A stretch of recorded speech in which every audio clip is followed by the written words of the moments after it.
Hey, what's going on guys? I'm Brett Madigan and welcome to my review of the Alienware AW988 wireless gaming headset. Not too sure if that's the intended way to say this product's name because it's got like a suffix, subtitle, or brand code, so it's just generic. Not too sure what you actually call it, but whatever. Now I'll get into why I have two of these boxes towards the end of the video, but it's not a giveaway, just getting that out there. Now, will this bulky headset make a dent in the market at this price point? Let's find out. Should probably get rid of these. Whoops. If you want to support me, you can head over to patreon.com/madigan. Or you can follow me on Instagram. I'm doing stuff there now. I'm not going to waste your time by repeating the same issues that I have with Dell's Alienware software. Scratch that. You know what? Let's get into some headset specific issues in a moment. But when the software actually works, under the FX tab you can change the lighting. There's quick access to dimming and turning off the lights. But for some reason we have to click a thing to go into the actual lighting settings. But you've got three options, all zones, a bunch of presets, preset colors, brightness, and tempo. But for some reason when you select one of them, you've only got a solid color option. Anyway, under settings, you can automatically disable the headset when it's not connected. Not sure why it doesn't do that after a certain amount of time, but okay. Under Fusion, audio profiles, you have a bunch of profiles set here that you can fiddle with. There's master volume, audio effects. You can adjust the profile for both smart loudness and reverb. Though I didn't see the point in keeping these on, adding reverb just seems pointless to me. Equalizer and microphone options. I'll be honest, I never used the microphone because I use a Blue Yeti desk mic, but here's a test. So here's what the microphone sounds like on the AW988 with noise suppression enabled. And here's a test without noise suppression enabled. So let me know what you think in the comments below. There's also playback and recording at the top. Not too sure what the difference is, but hopefully someone can let me know. You can also lighten or darken the overall theme of the application and remove the background sort of animation thing, which is nice because I don't like it. Okay, time for the bulk of the complaints. Alienware still list Headset Center on their website as a way to enhance gaming or movie watching. Newsflash guys, but you removed that software and bundled it into Command Center. So why talk about it? The product page should still be updated. It's nice to have software, but when it doesn't function as it should, or 1, notice that the device is actually plugged in. 2, pick up that the user requires something else. In this case, sound controls to be downloaded. Not sure why it's an added download. Why can't it just be included in the software? Or 3, the layout of the software is not intuitive at all. The sound options are hidden under Fusion by default. That's where the power management settings are. Shouldn't that be its own tab? Better yet, why are they even an option? I don't know, maybe I'm missing something here, but isn't that what the settings option should do? Or does? Anyway, the amount of times I had to reinstall the software because it wouldn't even download the requirements or even acknowledge that I needed sound controls. It was super frustrating. Here's a sped up clip from actually installing the software to getting it to work. Restarting the application about 5 times seemed to do the trick. WTF!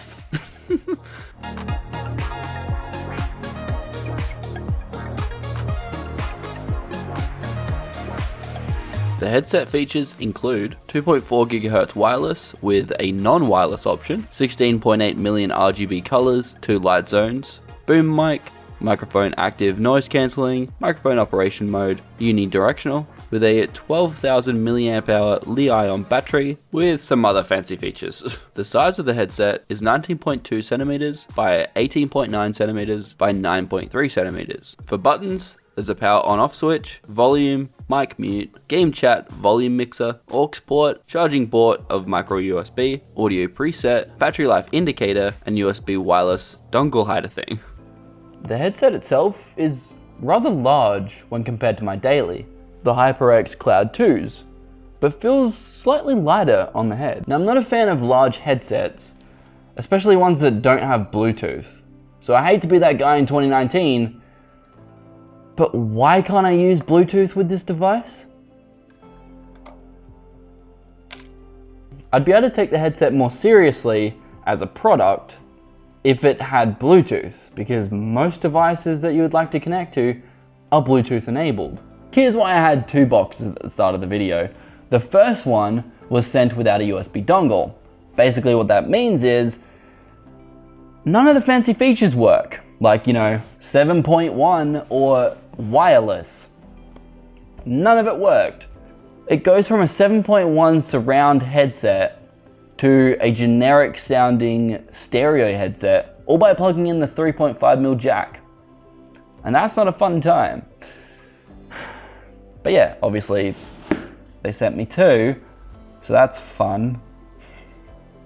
Ooh, side note, I also tried connecting the second model, like the USB dongle, to the first model, and that doesn't work.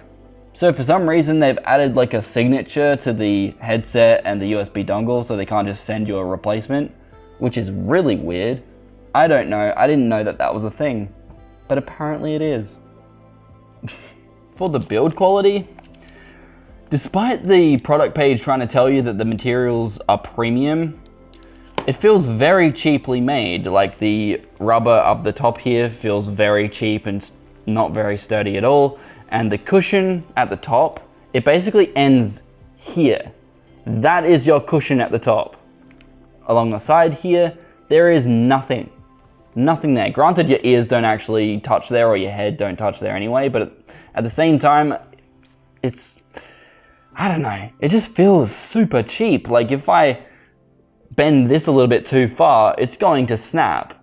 Compared to my Cloud 2s, it lacks any metal construction or any heft to the adjustable headrest, or the slight swivel on the ear cups. Not too sure why they went with the entire thing being plastic. I don't understand. Hopefully Dell takes this as, constructive criticism. I wasn't trying to be a dick. Basically, they need to work on their website. They need to work on the way the functionality works. When someone clicks support and download, it should take them to, or it should come up with support link. Then under that, it should say which OS you want to choose. Then it should have all the downloads that are required. The driver, the application. Considering that this thing costs almost twice as much as my Cloud 2s, has poor build quality, and an abundance of software related issues, there is no way that I can recommend this product to anyone at this stage. Oh, and why is it only being sold at JB Hi-Fi? Like, exclusively. Besides their own online store, of course, but like, what? Like, do you not want to sell more products? Like, I don't get that. Apparently that's the way Dell does their whole business strategy, because all of their products are exclusive to JB Hi-Fi and not, like, what? I don't know. I don't know why that's a thing. Oh, and the sound profiles, or the audio profiles. Why do they sound really weird? Like, there's one that sounds like you're in an echo chamber, and then the rest of them are kind of similar variables of that. And then there's a few that are like super tinny sounding, like really just disgusting. Apart from music. Music's like the only profile that sounds like perfect. Movie. Why does it sound like I'm in a, like ball cage thing? Like, it's just really strange. But seriously, if the software worked and wasn't so difficult to manage, then the headset might be worth it. As of right now, as I said, it's not. But thank you to Alienware, Dell, I don't know who to thank, but both of you, thank you for supplying me with this product and the opportunity to review it. Hopefully these videos don't ruin any relationship that I may have with you guys, but I just wanted to give you constructive criticism in terms of how the website works and just how the software just doesn't really want to work. That's the main issue here. The software is very difficult to even get installed. Half the time I had to install it via the Microsoft Store, and then even then it wouldn't really work. But at one stage you had the option to download all the different components via the Microsoft Store, but now you don't. It's one specific application, but then it's like still needs to download more stuff. Like, it's 500 megs, dude. Why do I need to download more things? What? I don't get it. I really don't. But anyway, I'm Brett Madigan, and I'll see you guys in the next one. But yeah, I don't know, dude. Like, next headset, go Bluetooth. Be much easier. Bye.